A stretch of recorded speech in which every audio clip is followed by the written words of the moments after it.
All right, everyone, welcome back into another fantasy golf video. Going to be breaking down round 2 here of the PGA Championship, giving you guys the top showdown plays, prop bets if they're available. We don't know, maybe potential live bets you can get on.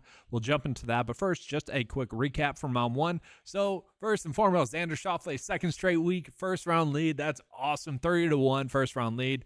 He was the number 1 ranked play the last 2 weeks to have the first round lead. That is exactly what happened. It's about the 8th first round leader that we've been on. And I know at least 5 of those have been ranked number 1 first round leader wise thus far this season. So really good stuff there. Love that there from him. And I was still shocked at his ownership not coming in a little bit higher GPP wise. Happy to have that happen though.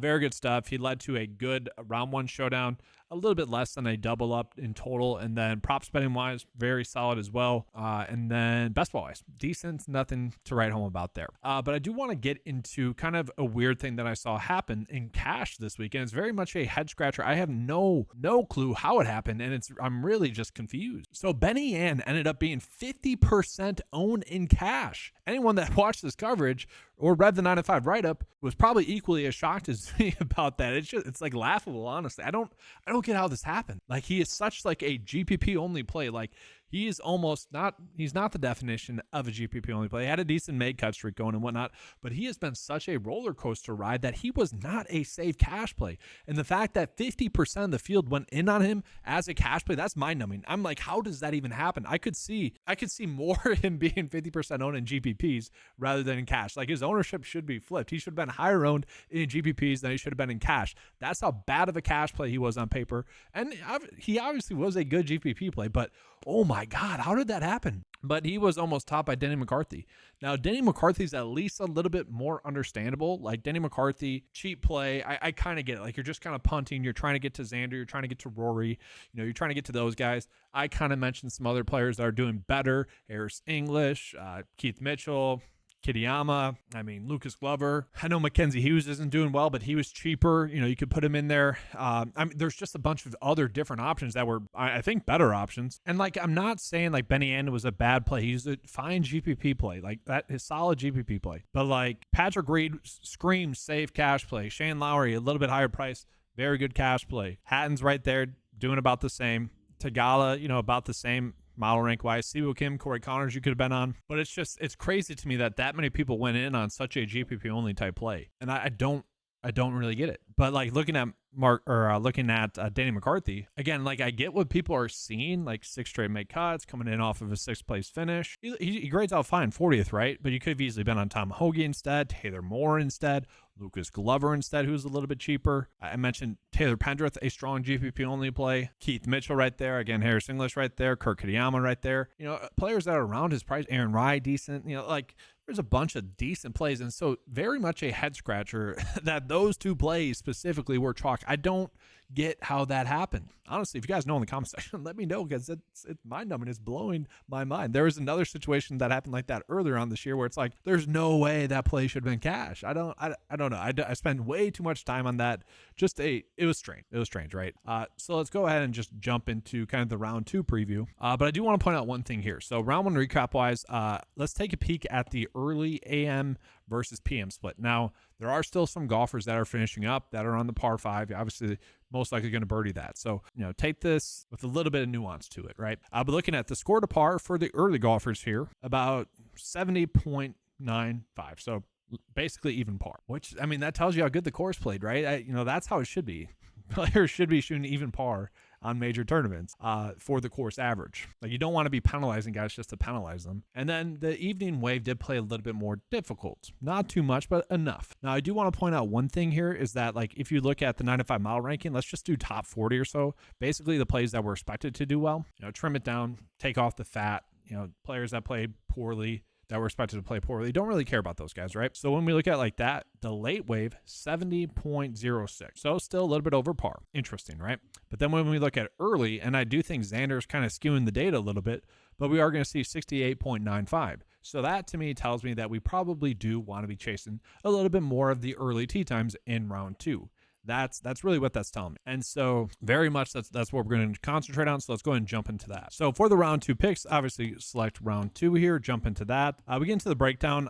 We can look at regression a little bit. Like, hey, which golfers in round 1 did not play as well as they expected to play, or sorry, which golfers in round 1 maybe struggled that are expected to play better in round 2. Victor Perez, Siwoo Kim, Jake Knapp, Akshay, Chris Kirk, Ludwig, Keith Mitchell. He's probably going to be a staple for showdown builds. You got Wyndham Clark in there. He's probably going to be someone you're looking at. Benny Ann, maybe, if you guys aren't doing an early PM split. But then we just look at the showdown plays, which ones are expected to play well in round 2. Aubert, obviously due to have a better day.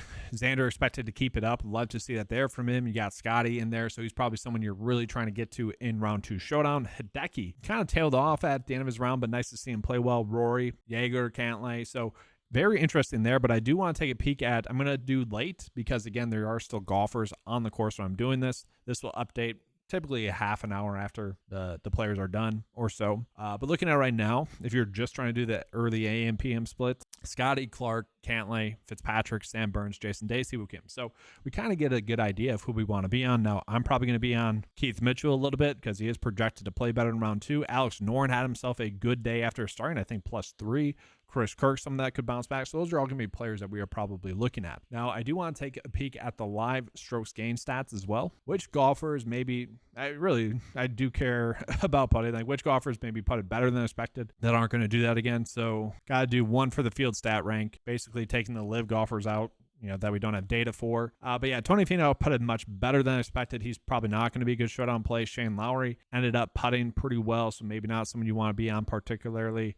Kyle Morikawa as well. I'm not saying avoid those guys at all, but like if they don't have a good round, we can kind of look back and see maybe as to why. Which players are expected to putt better in round 2?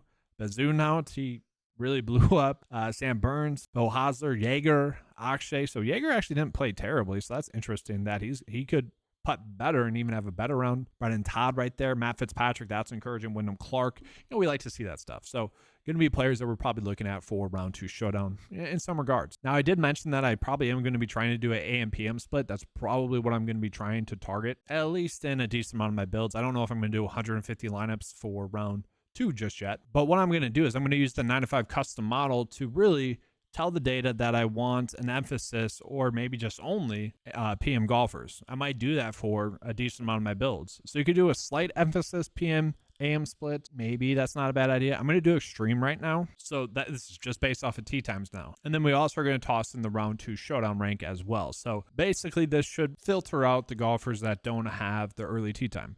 And so we export this right here, and then we're going to upload it to the to the optimizer. So upload data. It's going to have the pop up. Might have to scroll down, upload CSV. Then it should be in your downloaded files, and then you should be good to go. Now, this is set for more full slate projections, just as an FYI. That shouldn't really matter, though. We're going to be good to go. And so you'll see that, Xander and Rory are decently getting projections as well. But in comparison to like Scotty, Rahm, who have the later tee time, like we're still probably going to naturally get to them. I'm actually curious. We should be able to generate a lineup because we did different data projections. I don't think they're going to pull into any builds. Like if you just did it like that, no.